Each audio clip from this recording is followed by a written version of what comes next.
கலாத்தியர் 6ஆம் அதிகாரம் 17வது வசனம். இனிமேல் எவரும் எனக்கு தொல்லை கொடுக்க வேண்டாம், ஏனெனில் என் உடலில் உள்ள தழும்புகள் நான் இயேசுவுக்கு அடிமை என்பதற்கு அடையாளம்.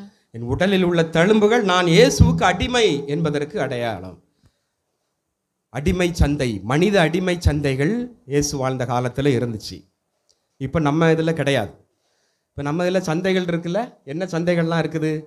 காய்கறி சந்தைகள் இருக்குது, ஆடு சந்தை இருக்குது, மாடு சந்தை இருக்குது, கோழி சந்தை இருக்குது, கோழிகள் எல்லாம் அப்போ அதில் என்ன செய்வாங்க? விற்பாங்க. அப்போ விலை கொடுத்து நாம் ஆடு மாடு நம்ம பொருளை வாங்கிட்டு போயிடுறோம். அது பிறகு அது நமக்கு சொந்தம்.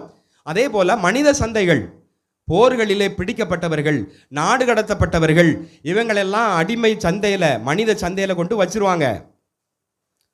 அப்போது பெரிய பெரிய பண்ணையார்கள் அவர்களை விலை கொடுத்து வாங்குவாங்க வீட்டு வேலை செய்கிறதுக்கு. அப்போ விலை கொடுத்து வாங்கி வீட்டுக்கு கொண்டு போன உடனே அவங்க ஒவ்வொரு அடிமைக்கும் ஒரு முத்திரை குத்திடுவாங்க, ஒரு சீல் மாதிரி வச்சுருவாங்க. அதில் என்ன முத்திரைன்னா, யார் வாங்கிட்டு போகிறாரோ அவருடைய பேர் இருக்கும். சரிதானே? எடிசன் அப்படின்னா அப்போது அடிமை இருக்கும். இப்போ நான் ஒரு அடிமை அப்படின்னா, எடிசன் என்ன வாங்கிட்டாருன்னா என் பேர் எடிசன் தான். என்ன இங்கே எடிசனுங்கிறது மொச்சை குத்திடுவாங்க, அது அழியவே அழியாது. அப்போ நான் அவர் வீட்டில் தான் இருக்கணும்.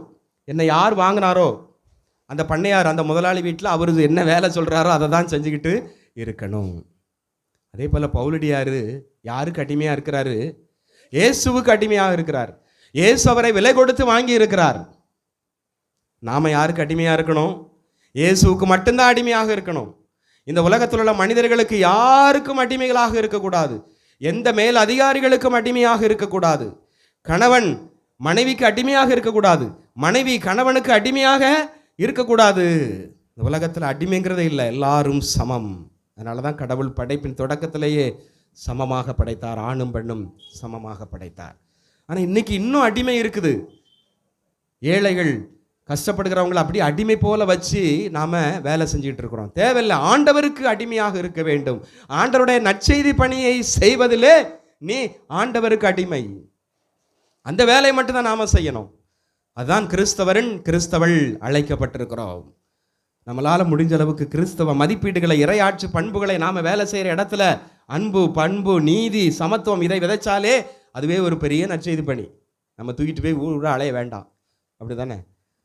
அப்போது நமது முன்மாதிரியான ஒரு வாழ்க்கையை ஒரு சிறந்த நற்செய்தி பணி. அப்போது நான் ஆண்டவருக்கு அடிமை, அவருடைய பணியை நாம் செய்ய வேண்டும். அப்போ நம்ம எல்லாத்துலேயும் யார் முத்திரை இருக்கிறது?